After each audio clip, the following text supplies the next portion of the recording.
Great Zimbabwe was an ancient civilization founded in the middle Shashe-Limpopo Valley in modern-day southeastern Zimbabwe.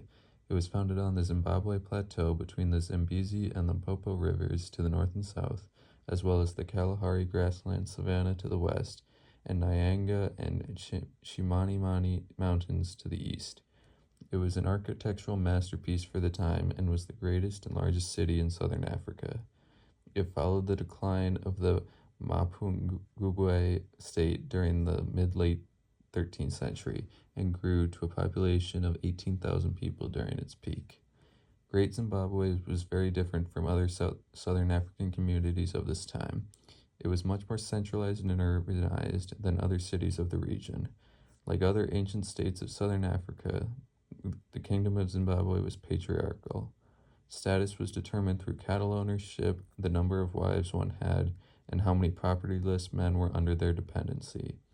Due to the patriarchal community, women's roles were largely confined to agricultural, pastoral, and household duties. They took care of many of the household jobs and farmed for the community. Great Zimbabwe was very organized and able to use that to its advantage to grow to a large city. The political system of Great Zimbabwe was also much more advanced than nearby cities. The kingdom featured a strict social hierarchy and a centralized political system. At the top was a king who was attended to by nobles and priests. The king was considered to be semi-divine, and as a result, religion played an important role in political life. Below the nobility were the farmers, artisans, merchants, and other types of workers. At the bottom of the social strata were the enslaved people. This social system allowed for a complex society to flourish in southern Africa. As Great Zimbabwe grew, it became a sort of regional capital for the area. It had the largest economy and was the capital of the wealthiest society in the region and dominated the area that now encompasses eastern Zimbabwe, Botswana, Mozambique, and South Africa. As the regional capital, it influenced many aspects of the surrounding areas. Much of the culture in neighboring communities came from Great Zimbabwe. The thing that Great Zimbabwe is probably known best for is the structures built to create the city. The city was laid out in three main groups of buildings: the Hill Complex, the Great Enclosure, and the Valley Complex. The Hill Complex, formerly known as the Acropolis, was thought to be the spiritual and religious center of the city. The people likely believed in a supreme god called Mawari. South of the Hill Complex was the Great Enclosure, which was the largest single ancient structure in sub-Saharan Africa. The Valley Complex was much more spread out, but it was closer to the Great Enclosure. It was where many of the people in the city lived. It once comprised of several stone-walled, irregular yards around the houses for the more important citizens. However, most families probably lived in densely packed dhaka or mud huts with thatched roofs clustered between the yards.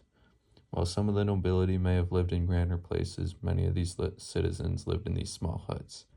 The stonework that made many of these buildings shows many of the technological advancements of Great Zimbabwe. The architecture was on par with that in Europe at the time. Also, Great Zimbabwe was known for its art through many of the artifacts found in the ruins. The most well-known artifacts are the soapstone carving birds. The birds depicted do not have an exact match in nature and are positioned on a monolith. What they represent is unknown, but it is theorized they had something to do with or religious in nature. The birds are now a national symbol of Zimbabwe and are featured on the nation's flag.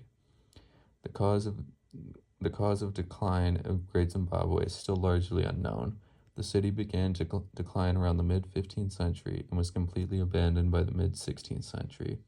The shift in the gold trade from south-central regions towards northern Zimbabwe's plateau is one possibility for this development.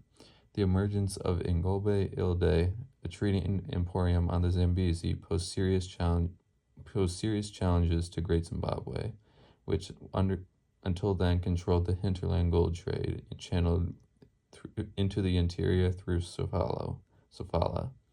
The fall of Great Zimbabwe probably cannot be attributed to one event, but rather a series of changes in the local political landscape, much of which Much of which is known about Great Zimbabwe is from the excavations and explorations done during the 20th century. The initial excavations were completed by British archaeologists in the 1950s, but there are still great unanswered questions about the city. Great Zimbabwe will remain a critical civilization to study in order to understand the culture, political landscape, architecture, and social norms of southeastern Africa.